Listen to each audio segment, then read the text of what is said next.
Buenos días, mi grupo está conformado por José Villegas y quien les habla María José Salazar.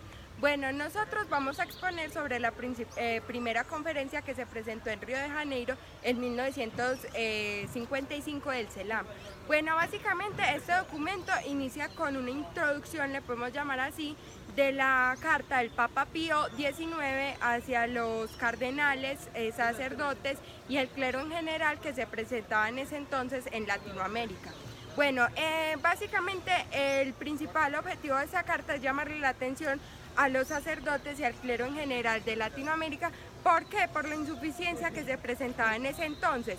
Con esta, con insuficiencia se refiere como a los problemas que habían de escasez de sacerdotes y de religiosos en ese entonces. Bueno, esto lo presentan como principal problema que se presentaba como en Latinoamérica, pero también el Papa se refiere como que pues agradece a los religiosos y a las religiosas de ese entonces por mantenerse ahí y bueno, también no deja atrás los otras situaciones que se pueden presentar en el clero como es la caridad y la formación de sacerdotal. Bueno, ya después de llegar esta carta a los sacerdotes y al clero en Latinoamérica, estos deciden reunirse por primera vez en Brasil, en Río de Janeiro, para comentar sobre este problema y sobre lo que el Papa quería compartir, pues como de llamarles la atención. ¿Por qué? Porque es un problema que se iba extendiendo desde el siglo pasado hasta 1955, que era la fecha en la que se presentó este llamado de atención. Bueno, empiezan como a reunirse y a analizar la situación de pros y contras que tenía el clero en Latinoamérica. Bueno, como pros empiezan a mirar que la fe es muy es muy fuerte y que es muy representativa en Latinoamérica y eso es un gran pro pues, porque la gente, quiere aprender más sobre esto.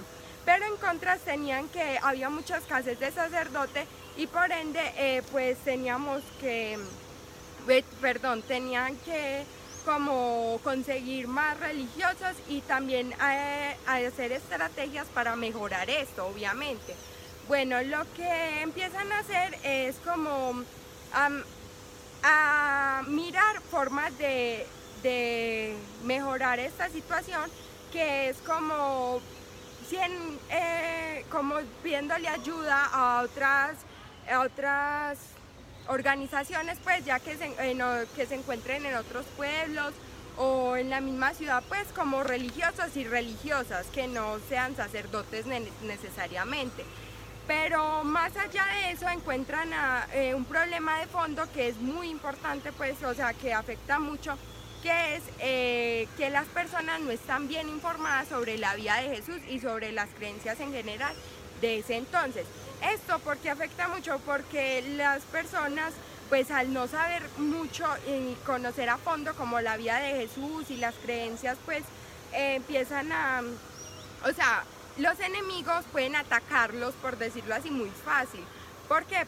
A los enemigos nos referimos como a personas ateas o personas con otras creencias que quieran hacer que las otras personas pierdan su fe. Por ejemplo, entonces al hacer esto, pues al tener conocimientos muy superficiales sobre la fe y sobre la vida de Jesús, pueden poner en duda muy fácil a los creyentes. Entonces este problema les llamó mucho la atención y empezaron a trabajar sobre esto. Bueno, para solucionar este problema básicamente comenzaron a hacer escuelas y dieron como objetivo principal como hacer que tengan una buena hacer que todas las personas en general, pues no solo los que están de vocación, sino también a los niños, adultos, a los que quieran aprender más, a tener una buena formación cristiana sobre la vida de Jesús.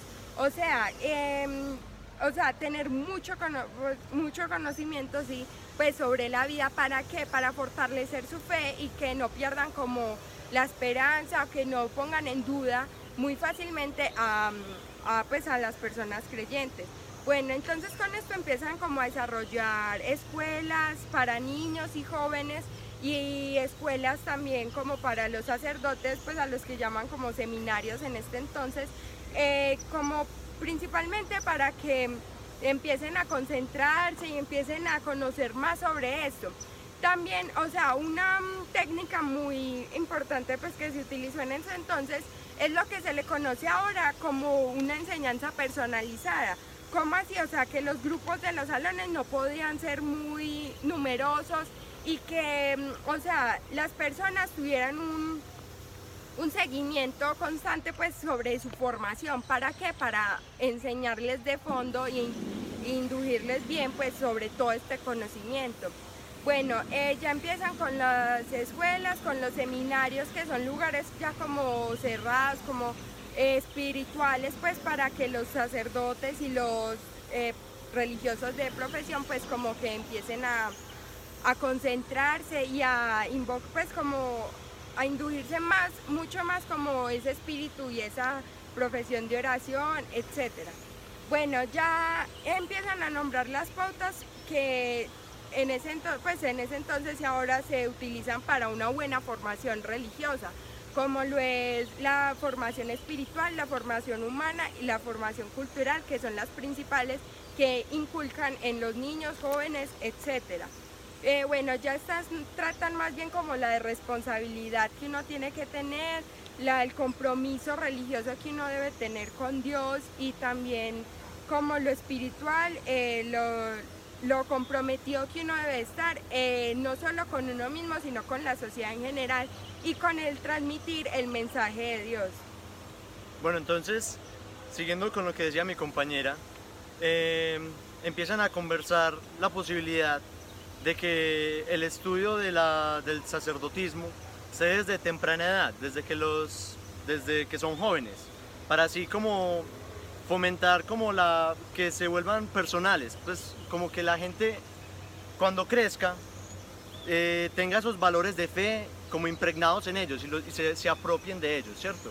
Entonces, haciendo esto, se comienzan a hacer escuelas católicas como el Colegio San José de la Salle.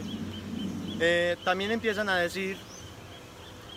discutir que los laicos, o sea, nosotros, los creyentes, pero que no somos sacerdotes, no nos dediquemos solamente a actos de piedad, pues que podemos hacer mucho más por la fe, pues protegiendo la iglesia, fomentando la fe, dando la palabra de Dios. Bueno, entonces también empiezan a hablar de la cura de almas. Entonces, ¿qué es esto de la cura de almas? Cuando tú haces algo malo, es como el sacramento de la confesión. Entonces empiezan a hablar que la cura de almas es algo muy importante para tener una fe plena. Como el alma es algo que es como intangible, dicen que se debe mantener viva y encaminada en el camino de Dios, ¿cierto? Y para esto empiezan a hacer unos espacios especiales para hacer la curación de almas, ¿cierto? También comienzan a hacer propagandas, como promocionar la palabra de Dios por medios populares, como la radio, periódico y televisión, ¿cierto? Entonces para esto se hace hacen una votación entre ellos y comienzan y se decide que se va a hacer un diario del país, ¿cierto? Como en el que se hable de la palabra de Dios y todo. Y en este diario también se dice que se tiene que ser un diario moderno, que no sea un diario aburrido, como la gente tiene esa imagen de la iglesia, que es aburrida y para abuelitos, no. Quieren hacer algo moderno que traiga a la juventud, ¿cierto? También quieren hacer que unos sacerdotes se enfaticen en eso, pues como que se dediquen solamente a eso y aprendan a promocionar y a todo, pero desde la palabra de Dios, ¿cierto? Entonces también tratan otro tema muy importante, que son los protestantes y los movimientos anticristo, ¿cierto? Entonces, muchas veces cuando tú eres un cristiano, las personas te van a tratar de juzgar, como de hacer menos, solamente por tus creencias. Tú, como cristiano, debes de defender tu fe. Y es uno de los temas que más se habla en el documento. Dicen que hay que defender su fe y defender la fe de los hijos. O sea, como hacer que la fe perdure para poder hacer que la iglesia crezca, ¿cierto? Entonces, dicen que uno de los movimientos que más daña a la fe de las personas es los movimientos de rituales y pues invocaciones de muertos y cosas así, ¿cierto? Entonces lo que dicen es que no les hagamos caso, pues que ignoremos a las palabras de los enemigos, porque como hay veces no estamos muy informados, tenemos que como anteponernos a eso, como ser mejores, ¿cierto? También hay varios problemas sociales.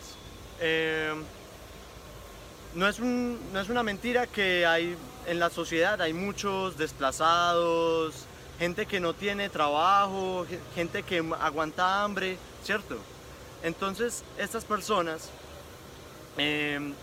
tienen estas condiciones y a lo que nos invita la iglesia es ayudarlos, a extenderles una mano, que es nuestro deber como cristianos ayudarlos, ¿cierto? Aunque las cosas estén allá afuera, para algunas de estas personas es imposible alcanzarlas, por cualquier razón personal, ¿cierto? Lo mismo pasa con los emigrantes, ¿cierto? Cuando alguien es un emigrante de un país, lo que nos dice la iglesia es que debemos de acogerlo como si fuera uno de nosotros, porque no importa de dónde vengas del mundo, todos somos católicos, cristianos, y todos somos parte de una familia grande, y nos tenemos que proteger entre nosotros, ¿cierto? Hay algo que quieren hacer con las personas del mar, pues o sea, las personas que viven por la costa de los países de Latinoamérica, ¿cierto? Las personas del mar, que quieren como hacer unos atracaderos donde se hallan unos sacerdotes. Un atracadero es un lugar donde llegan los barcos, donde se reúnan los sacerdotes y ayuden a que los capitanes y todo eso tengan un método eficaz de transmitir la palabra de Dios, pues, ¿cierto? Entonces hacen esto y están tratando de poner unos atracaderos en varios lugares de Latinoamérica, ¿cierto?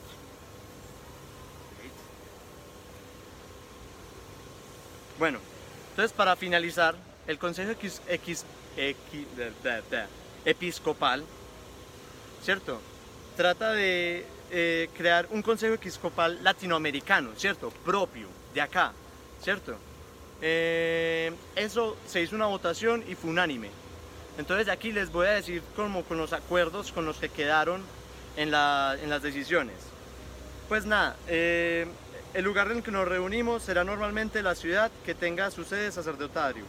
En general, por el Consejo podrá fijar ocasionalmente otro lugar. Presencia del Consejo estará integrada por el presidente y 2 vicepresidentes elegidos por el propio Consejo y durará el cargo 2 años.